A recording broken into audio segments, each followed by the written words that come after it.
Bonjour à tous, il se sera fait attendre, c'est vrai, mais il est enfin là, tout chaud, sorti du four. Je parle bien entendu du test de l'iPhone 11 Pro Max.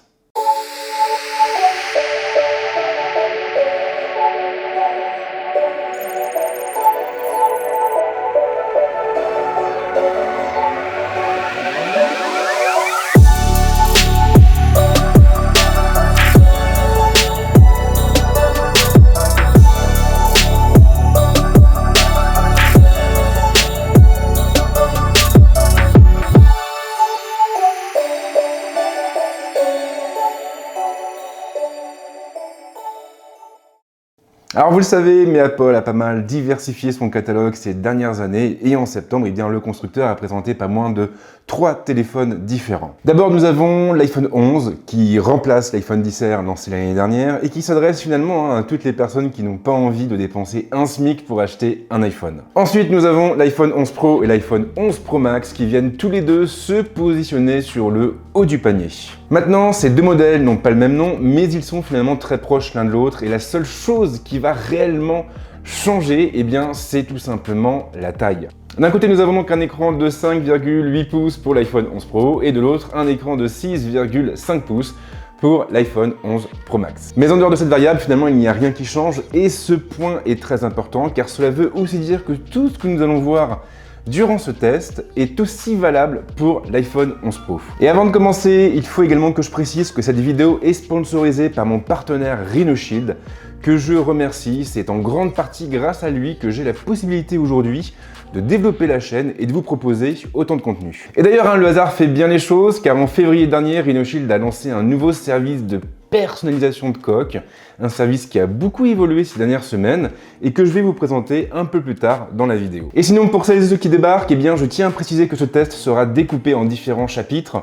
On va commencer par nous intéresser au design et à l'ergonomie de l'iPhone 11 Pro Max et ensuite on rebondira sur son écran, son processeur, son autonomie pour basculer sur tout ce qui a trait à la photo, la vidéo et le son et finir finalement par la plateforme et donc par iOS 13.2 puisqu'il vient tout juste de sortir en version finale.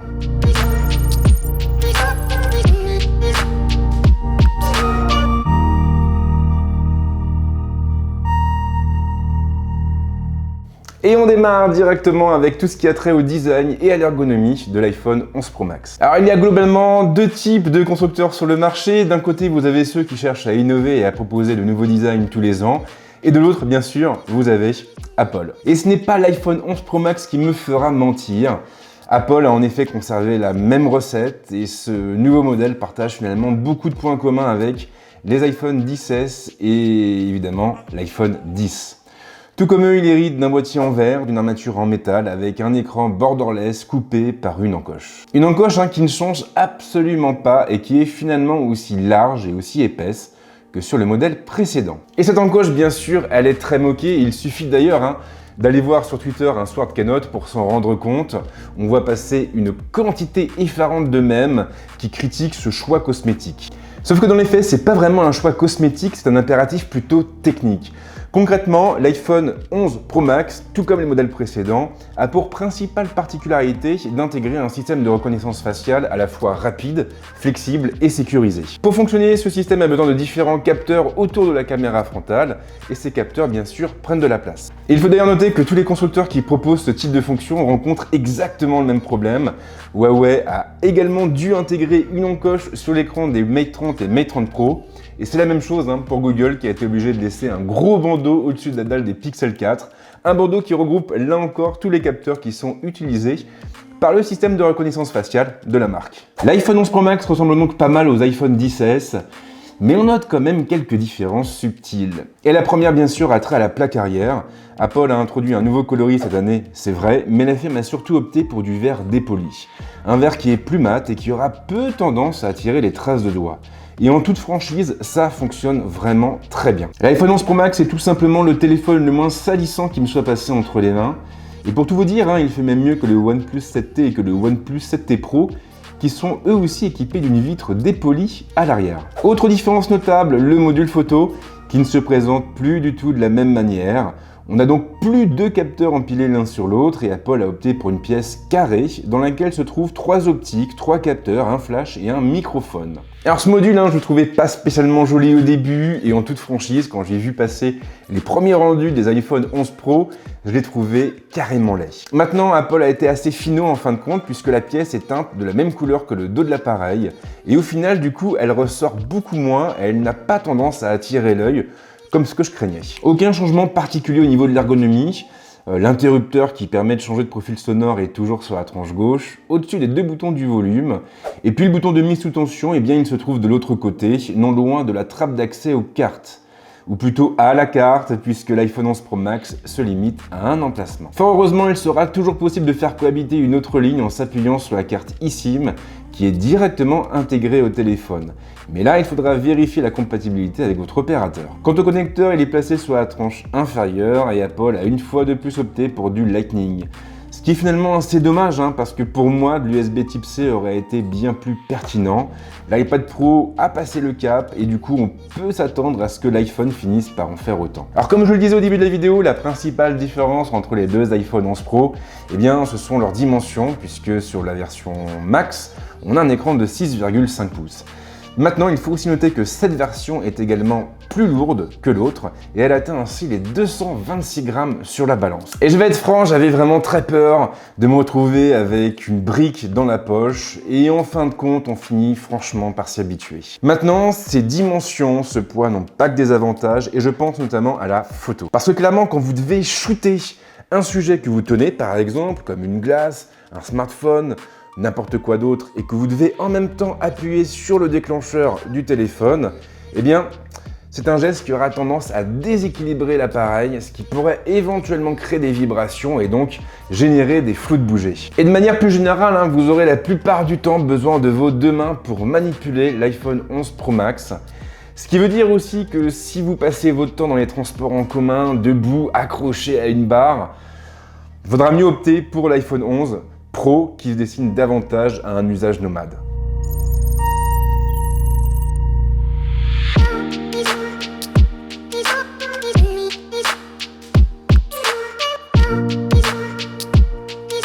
Alors j'en ai parlé au début de la vidéo, mais la réalisation de ce test a été rendue possible grâce au concours de Rhino Shield.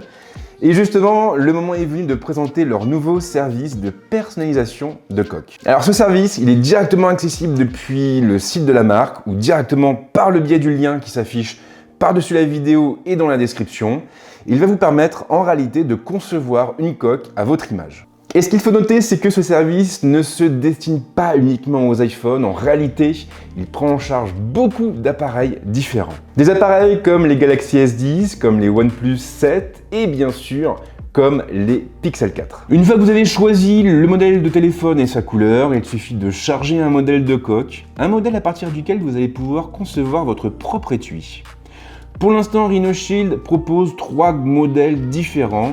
On a la Solid Suite, le mode NX ou le Verso NX. Une fois le modèle sélectionné, il suffira de cliquer sur le bouton suivant pour passer à l'étape de personnalisation. Et là, bien sûr, tout va dépendre du type de coque que vous avez choisi. Pour la Solid Suite, par exemple, l'outil vous permettra de charger un sous-modèle et de le personnaliser en modifiant ses couleurs, le texte affiché ou même la typo. Le service est bien pensé, les possibilités sont nombreuses et les options proposées permettent d'aller assez loin sur la personnalisation. Et derrière, bien sûr, on retrouve la qualité Rhino Shield, les coques sont solides, bien finies, et une fois qu'elles sont en place, elles ne bougent plus. Perso, j'ai pris 2 coques différentes, la Solid Suite en version cuir noir, et une mode NX avec dos transparent et jumper vert nuit pour s'accorder à la couleur de mon iPhone 11 Pro Max. Et dans les 2 cas, le résultat est vraiment soigné. Et bien sûr, le service va s'enrichir progressivement en ajoutant de nouveaux modèles. Il faut donc s'attendre à pas mal de nouveautés d'ici ces prochains mois. Et justement, si vous voulez franchir le pas, si vous voulez commander une de ces coques, alors sachez que Rhino Shield a mis en place un code promotionnel, le code FRED, qui vous offre 10% de réduction sur votre commande.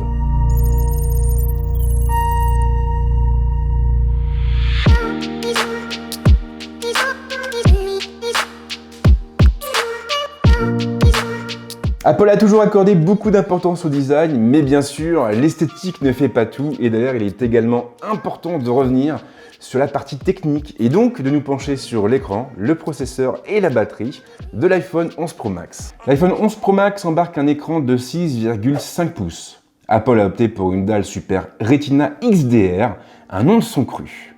Alors concrètement, derrière ce nom un peu obscur se cache en réalité une dalle OLED compatible avec le HDR et capable d'afficher une résolution de type Full HD+, et donc du 2688 par 1242. Le tout avec une densité de pixels de 458 ppp et un contraste de 2 millions pour 1. En prime, on retrouve bien entendu toutes les techno maison, comme le True Tone qui permet d'adapter les couleurs de la dalle à la lumière environnante, ou encore le Night Shift qui filtre la lumière bleue pour préserver nos rétines. De même, on trouve aussi le support du P3 et une luminosité comprise entre 800 et 1200 nits. Apple a en prime traité la vitre de protection placée sur l'écran pour réduire l'apparition des traces de doigts, ce qui fonctionne plutôt bien. Et alors sur le papier, l'iPhone 11 Pro Max a pas mal d'atouts à faire valoir, et contrairement à ce que l'on pourrait croire, il ne s'agit pas d'un charabia marketing. D'ailleurs, on est vraiment en présence d'une dalle d'exception. L'écran de l'iPhone 11 Pro Max est en effet l'un des meilleurs du marché.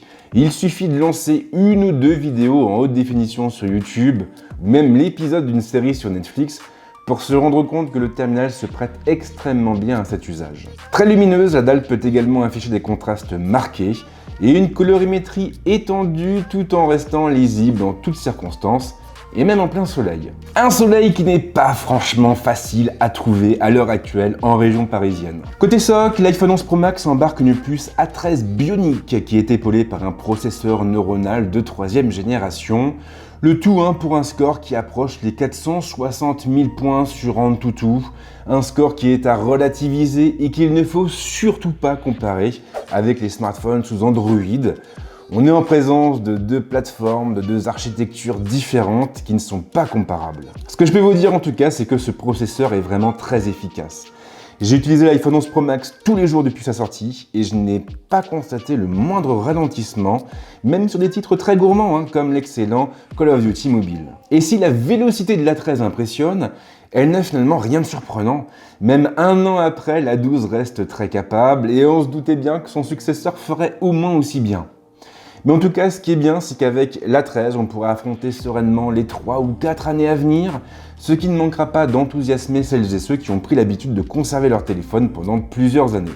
Alors ce n'est pas un secret, le principal défaut des iPhones a toujours été l'autonomie. Et ça, cela vaut pour tous les anciens modèles, y compris pour l'iPhone XS et l'iPhone XS Max, qui étaient eux aussi assez perfectibles sur ce terrain. Et justement, tout ceci appartient désormais au passé. L'iPhone 11 Pro Max est en effet le téléphone le plus endurant qui me soit passé entre les mains ces derniers mois. Pour un usage mixte qui ne change jamais, avec de la consultation web, des réseaux sociaux, de la vidéo, un peu de gaming, il tient systématiquement 2 jours avec une seule charge, ce qui est tout simplement hallucinant pour un iPhone. Et je tiens à être très clair là-dessus, je n'aurais jamais pensé pouvoir tenir 2 jours avec un iPhone. Pour moi, ces problèmes d'autonomie faisaient entre guillemets partie de la gamme, ils étaient indissociables avec la notion même d'iPhone et j'avais fini par me faire une raison. Et là, vraiment, l'iPhone 11 Pro Max m'a collé une véritable claque en travers du visage. Et ce qui est le plus fou, c'est que derrière, on n'a même pas une très grosse batterie, puisque sur cet appareil, sur ce modèle, on va trouver une batterie, je l'ai noté, de 3969 mAh. On est en dessous de la barre des 4000 mAh. Et malgré tout, on arrive à tenir 2 jours, ce qui prouve finalement que derrière, il y a eu une grosse optimisation faite sur les dernières versions d'iOS. Surtout que derrière, en plus, on a droit à la charge rapide. Alors attention, ce n'est pas la charge rapide la plus rapide du marché, bien au contraire, mais elle fonctionne bien. Et l'iPhone 11 Pro Max n'aura besoin que d'une demi-heure branché avec le chargeur 18 watts inclus pour retrouver la moitié de la capacité de sa batterie et donc pouvoir tenir à peu près une journée. En revanche, pour une charge complète jusqu'au dernier pourcent, il faudra dépasser l'heure, ce qui est assez logique puisque les derniers pourcentages sont à chaque fois les plus longs. Et sinon, le Qi répond aussi à l'appel et on pourra donc charger l'iPhone 11 Pro Max en le plaçant sur une station de charge compatible. Mais là en revanche, il faudra se montrer un petit peu patient. La charge sans fil est assez poussive et à titre de comparaison, les Pixel 4 seront bien plus rapides à charger une fois posés sur leur base que l'iPhone 11 Pro Max. Et il reste maintenant à évoquer la question du modem et comme à chaque fois, j'ai testé l'iPhone 11 Pro Max avec NPerf, qui est un outil de benchmarking très complet, très efficace. La procédure ne change pas, à chaque fois je me suis appuyé sur une SIM Soch depuis la région parisienne et j'ai fait tourner le test plusieurs fois à différents moments de la journée ou de la semaine pour obtenir, on va dire, une moyenne globale. Et clairement, eh bien, l'iPhone 11 Pro Max n'est pas le plus rapide du marché. On a atteint les 119 mégabits par seconde en réception en moyenne et les 16 mégabits par seconde en émission avec une latence de 35 millisecondes. Du coup, côté score, on est à 79% en web et à 89% en vidéo, avec un score total qui atteint tout doucement les 100 000 points. Alors on est pas mal, c'est vrai, mais on est quand même très loin de ce que propose un OnePlus 7T par exemple. Et avant d'en finir, eh bien, il me reste à évoquer la question du stockage. Alors généralement, je n'en parle jamais dans mes tests, mais là en l'occurrence, je pense qu'il est très important d'aborder ce point. Les iPhone 11 se déclinent en 3 modèles différents. On a la version d'entrée de gamme, la moins chère, qui intègre 64 Go de mémoire interne. Et puis ensuite, on a 2 autres versions qui intègrent respectivement 256 Go et 512 Go d'espace de stockage. Et bien sûr, comme on est sur un iPhone, on n'a pas la possibilité d'étendre la capacité de stockage de l'appareil avec une micro SD. Alors en ce qui me concerne, j'ai opté pour la version 256 Go. Ça fait maintenant 1 mois et demi que j'utilise l'iPhone 11 Pro Max en permanence, tous les jours, pour faire de la photo, pour faire un peu de vidéo, pour jouer. Et en tout, eh bien, j'occupe 53 Go de la mémoire interne de l'appareil. Et ça donc en 1 mois et demi. Alors j'avais dit dans ma prise en main, pour moi, un modèle d'entrée de gamme à 64 Go, ce n'est pas suffisant. Clairement aujourd'hui, on est en 2019, bientôt en 2020. On a de plus en plus de streaming, c'est vrai, mais voilà, on a encore besoin de pouvoir stocker des photos, de pouvoir stocker des vidéos. On a besoin de pouvoir installer des jeux qui sont de plus en plus lourds, qui font maintenant entre 1,5 et 2 Go pour les gros titres. Et dans ce contexte, proposer un iPhone 11 Pro, je dis bien Pro, avec 64 Go de mémoire interne d'entrée, ça pose problème. À la rigueur, sur un appareil comme l'iPhone 11 ou même encore le prochain iPhone SE2, j'aurais pu comprendre. On est sur des appareils plutôt grand public qui vont cibler un segment un peu plus large et qui sont proposés à des prix plus accessibles. Mais là, on parle quand même de téléphones qui contiennent le mot Pro dans leur nom. Alors bien sûr, on sait que tout ça, c'est un stratagème marketing. Voilà, en proposant un téléphone avec 64 Go de stockage, ça ne peut que pousser les gens à acheter le modèle au-dessus qui est proposé quelques centaines d'euros de plus. Mais clairement, ce n'est pas très honnête, pas pour des téléphones qui sont censés s'adresser à une niche professionnelle, ou en tout cas à des utilisateurs plus exigeants. Pour moi, c'est vraiment une erreur et j'espère sincèrement qu'Apple se montrera plus généreux avec les iPhone 12. Maintenant, il faut aussi noter qu'Apple n'est pas le seul à procéder de la sorte. Google a fait exactement la même chose avec les Pixel 4. Des Pixel 4 qui proposent directement 64 Go de stockage et qui sont incapables de lire des cartes micro SD puisqu'ils n'ont pas de port dédié.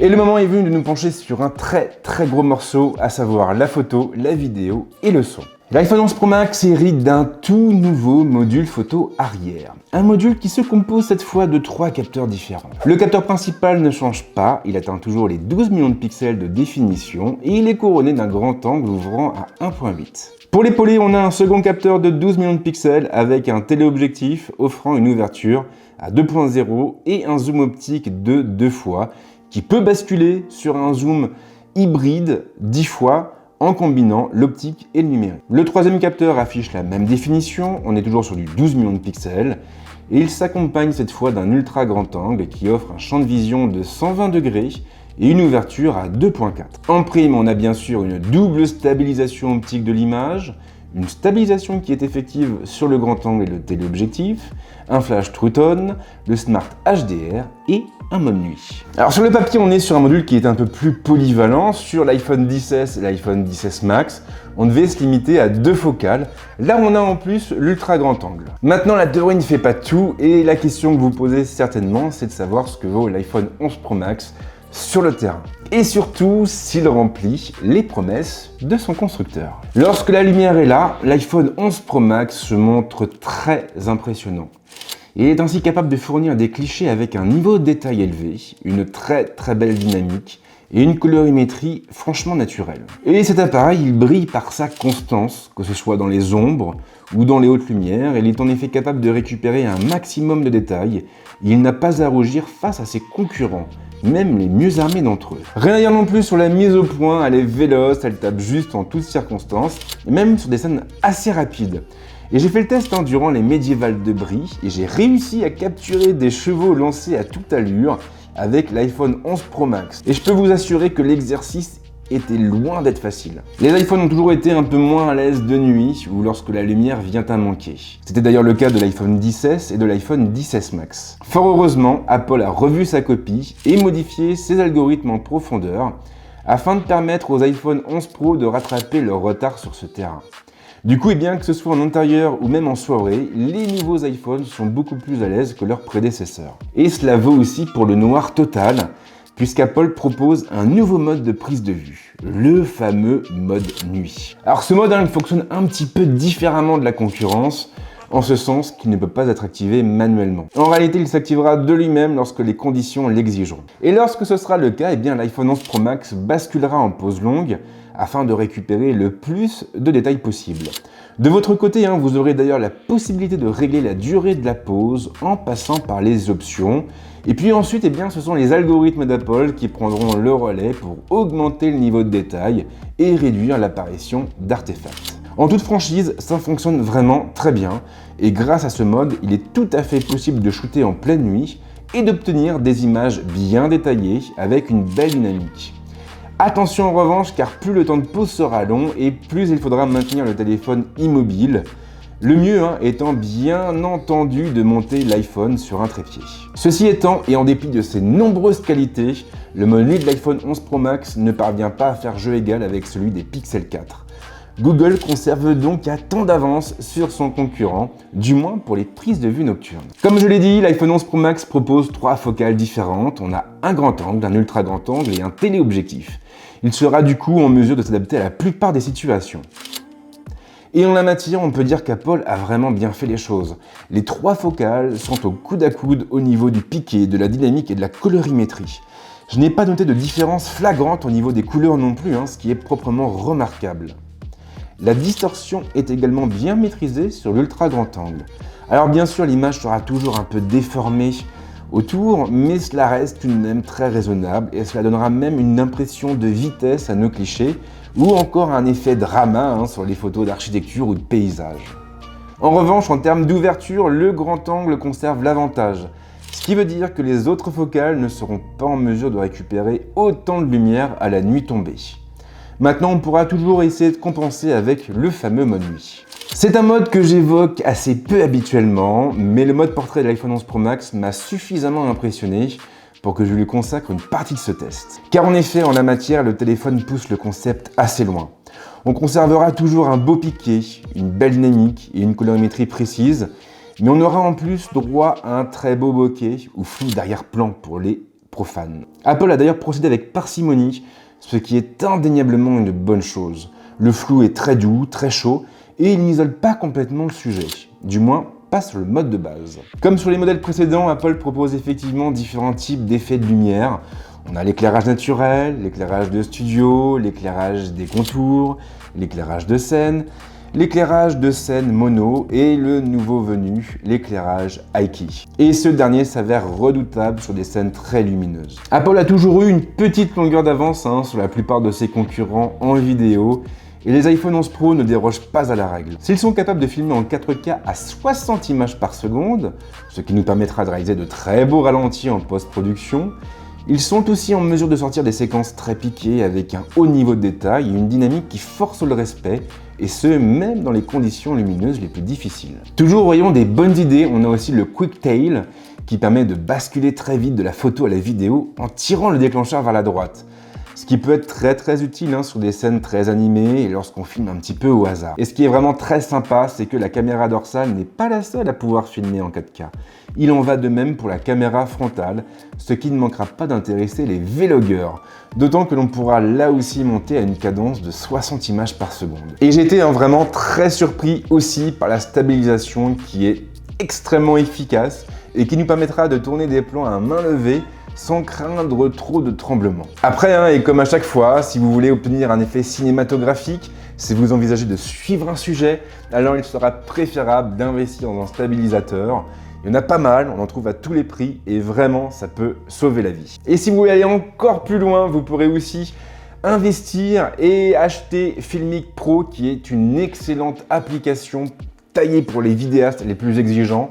Une application qui donne la main sur énormément de paramètres et qui vous permettra même de tourner en flat. Côté son, l'iPhone 11 Pro Max fait toujours l'impasse sur la prise casque, ça n'a pas changé, mais il a au moins le mérite d'embarquer 2 haut-parleurs. Alors bien sûr, ces 2 haut-parleurs ne sont pas placés tous les 2 en façade. On va en avoir un au niveau de l'encoche et un autre au niveau de la tranche inférieure. Maintenant, et en dépit de ce léger déséquilibre, l'iPhone 11 Pro Max est capable de restituer un son très équilibré, avec de beaux médiums servis par des basses profondes et tout en nuances. Et le plus beau, c'est que derrière, on aura aussi une belle puissance, une puissance qui sera suffisante pour habiller un bureau ou bien le RER de 23h44.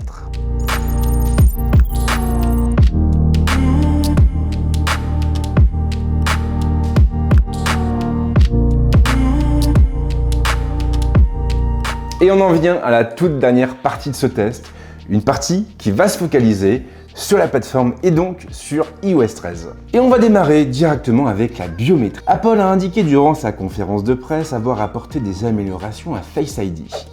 Ce dernier est censé être 30% plus réactif et fonctionner sur un angle plus important. Dans les faits, cependant, je n'ai pas noté d'amélioration notable. Il faudra toujours se trouver face au téléphone pour le déverrouiller et cela ne fonctionnera donc pas lorsque l'appareil est posé sur un bureau ou une table. Quant à la réactivité générale du système, elle est toujours aussi excellente. Si l'iPhone 11 Pro et l'iPhone 11 Pro Max apportent pas mal de nouveautés, ils perdent aussi une fonction. Et cette fonction, c'est le 3D Touch. L'écran est donc plus sensible à la pression et c'est la partie logicielle qui émulera les appuis longs tout en les combinant avec un retour haptique, histoire de nous donner l'impression que 3D Touch est toujours là. Et c'est finalement assez drôle parce que 3D Touch à la base m'est toujours apparu comme une techno inutile, une techno dont on peut facilement se passer. Et au final, maintenant qu'on ne l'a plus, elle me manque. Alors c'est vrai, le système qui a été mis en place fonctionne très bien, mais on n'a pas le même confort qu'avec 3D Touch. On n'a pas cette sensation d'appuyer en profondeur sur l'écran, ce qu'on avait avant avec l'iPhone XS et l'iPhone XS Max. Et du coup, on se surprend un beau matin à regretter l'absence de 3D Touch, une technologie pourtant qu'on a toujours méprisée, mais qui brille cette fois-ci par son absence. iOS 13 apporte de nombreuses nouveautés, et la plus marquante, c'est bien entendu l'arrivée du mode sombre. Si ce dernier n'a rien de révolutionnaire, on est d'accord, il existe chez la plupart des constructeurs du marché, il reste tout de même très efficace. Moins fatigant pour les yeux, il a aussi le mérite de faire gagner l'iPhone 11 Pro Max en autonomie, grâce à son écran OLED. Et il y a aussi du neuf sur la photo. Avec iOS 13.2, qui est disponible depuis quelques jours maintenant, on pourra changer la résolution de nos vidéos en passant directement depuis l'application. Plus besoin d'aller fouiller dans les paramètres système. Et puis bien sûr, on a aussi le QuickTale dont j'ai parlé tout à l'heure et qui permet de switcher du mode photo au mode vidéo en tirant le déclencheur vers la droite. Il faut aussi noter l'apparition d'une nouvelle fonction qui s'appelle Deep Fusion et qui permet d'améliorer le piqué des photos grâce à un ensemble d'algorithmes développés par Apple. Sur le principe, ça a l'air d'être très sympa. Maintenant, je viens tout juste d'installer la mise à jour et je vous avoue que je n'ai pas assez de recul pour vous dire ce que vaut réellement Deep Fusion sur le terrain. J'ai vu passer beaucoup de photos de mes confrères sur Twitter notamment, On voit effectivement que Deep Fusion apporte un plus au niveau du niveau de détail, mais en ce qui me concerne, pour l'instant, je n'ai pas encore constaté de réelle différence. Mais ça, on aura peut-être l'occasion d'en reparler un peu plus tard. Toujours au rayon des nouveautés notables, on peut citer les nouveaux outils de retouche photo. Des outils qui permettent de prendre la main sur une large variété de paramètres. Alors c'est vrai, les inconditionnels préféreront sans doute Lightroom, mais ces outils sont quand même très intéressants et ils permettent de faire pas mal de choses. En prime, Apple a aussi apporté pas mal de changements à ses applications maison, et notamment l'application Rappel qui se paye un lifting complet et qui est de ce fait beaucoup plus agréable à utiliser à présent. Et bien sûr, cette liste n'est pas exhaustive. iOS 13 n'est pas une révolution, on est complètement d'accord, on a eu le droit d'ailleurs à pas mal de bugs, mais en tout, Apple a annoncé plusieurs centaines de nouveautés, et donc il était clairement impossible de toutes les lister dans cette vidéo. Du moins pas sans y passer des heures et des heures.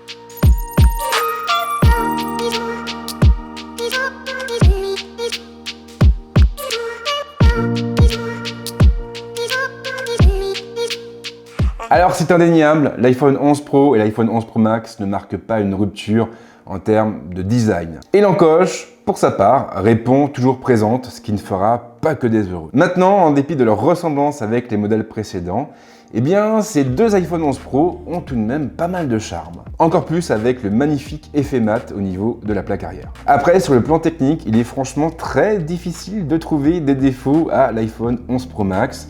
On a un écran qui est franchement magnifique, on a un processeur qui est extrêmement puissant, on a une autonomie qui est remarquable, 2 jours, moi j'en reviens toujours pas. Et au final, la seule chose qui m'a un petit peu déçu, le seul point qui m'a un peu laissé de marbre, c'est le modem qui n'offre pas des débits suffisants à mon sens. Après, eh bien, il y a la photo. Et là encore, Apple accusait un certain retard par rapport à ses concurrents, un retard qu'il a rattrapé sur ce modèle. On a un module photo qui est ultra flexible avec 3 focales différentes qui pourront s'adapter à peu près toutes les prises de vue possibles et inimaginables. Et puis surtout derrière, on a d'excellents résultats, notamment en basse luminosité grâce à l'intégration de ce fameux mode nuit. Et le plus beau, c'est que derrière, l'iPhone 11 Pro Max continue à envoyer du très lourd sur le terrain de la vidéo, ce qui ne manquera pas de ravir ou en tout cas d'enthousiasmer les vidéastes, amateurs ou professionnels. Et là du coup, vous devez comprendre un peu mieux le titre de cette vidéo. Pour moi, l'iPhone 11 Pro et l'iPhone 11 Pro Max ne sont pas des iPhones révolutionnaires. Ce sont les iPhones de la maturité et ce sont finalement les iPhones que l'on attend depuis maintenant quelques années. Et au final, c'est intéressant parce que jusqu'à présent, Apple en a toujours fait un petit peu casse à tête. Parfois, la marque a même été jusqu'à faire passer pour des fonctionnalités des défauts. Moi, je me rappellerai toute ma vie du jour où Johnny Ive a dit que si on n'était pas content de l'autonomie de l'iPhone, il fallait simplement arrêter d'être toujours dessus, ce qui est proprement dingue, je trouve. Et là, en l'occurrence, eh bien voilà, on a un iPhone qui pourra tenir 2 jours, sur lequel Johnny Ive pourra passer pas mal de temps entre 2 rendez-vous avec sa nouvelle boîte. Et voilà, et je trouve que c'est bien parce que ça répond à une problématique. Et cette problématique, elle est simple, c'est qu'aujourd'hui, un smartphone, il se place à l'épicentre de notre vie numérique. Que ce soit pour un usage perso ou pour un usage pro, on a toujours besoin d'un téléphone. On a donc besoin d'un téléphone qui soit suffisamment endurant pour nous accompagner partout. Alors après, est-ce que cela justifie le prix demandé par Apple? Alors là, je vais vous dire franchement, pour moi, il n'y a pas de réponse toute faite, il n'y a pas de vérité universelle. Voilà, on a tous nos besoins, nos envies, on a tous nos priorités, clairement. Alors là, vous avez des gens qui vont dépenser des fortunes pour acheter des voitures de course ou des voitures de collection. Personnellement, c'est pas mon kiff. Je roule encore en Clio 2, qui est ma toute première voiture. Ça fait à peu près 15 ans que je l'ai. Et bon, certes, je vais la changer bientôt, mais pour l'instant, je roule encore en Clio 2 et ça me pose aucun problème. Vous avez d'autres personnes pour lesquelles la priorité, ce seront les vacances. Moi, ça fait à peu près 2-3 ans que j'ai pas pris de vacances. Par choix, et pas par manque de moyens, mais voilà, je suis pas le genre de gars à partir au sport d'hiver et à partir en vacances d'été. Moi, ce que j'aime, c'est faire des vidéos, c'est bosser. Voilà, c'est un peu bizarre et clairement, ma femme ne me comprend pas toujours, mais c'est comme ça que je fonctionne. Du coup, vous m'avez compris, chacun a ses priorités et pour moi, voilà, il n'est pas inconcevable d'imaginer que des gens puissent dépenser 1600 € dans un téléphone, qu'il soit ou non orné d'une pomme. Ce qui est sûr en tout cas, c'est que l'iPhone 11 Pro Max est un très bon produit. Et vraiment, je trouve que Apple a fait énormément d'efforts et ça méritait d'être souligné. Ça méritait d'être souligné parce qu'au final, eh bien, ce téléphone n'a pas de réel défaut en dehors du fait de ressembler un petit peu trop à son prédécesseur. Et voilà, ce test touche à sa fin. J'espère qu'il vous a plu, j'espère qu'il est assez complet. J'ai essayé d'être le plus exhaustif possible, mais j'ai dû faire des choix. Parce que voilà, une vidéo de 2 heures, je pense pas que ce soit vraiment ce dont est besoin YouTube à l'heure actuelle. Mais en tout cas, si vous avez des suggestions, des questions, eh bien les commentaires sont là pour ça, c'est leur raison d'être. Et comme à chaque fois, si vous avez aimé ce test, n'hésitez pas à vous abonner à la chaîne, et si vous le faites bien sûr, pensez à activer la cloche. Et pour celles et ceux qui voudraient discuter de façon un peu plus informelle ou suivre mes aventures, eh bien ils peuvent me suivre sur Instagram ou sur Twitter. Du coup, si vous avez envie de m'envoyer des gifs de pigeons en train de galoper sur le bitume, maintenant vous savez où me joindre. En tout cas, moi je vous souhaite de passer une bonne semaine ou un bon week-end et on se retrouve très vite avec d'autres vidéos. Ciao!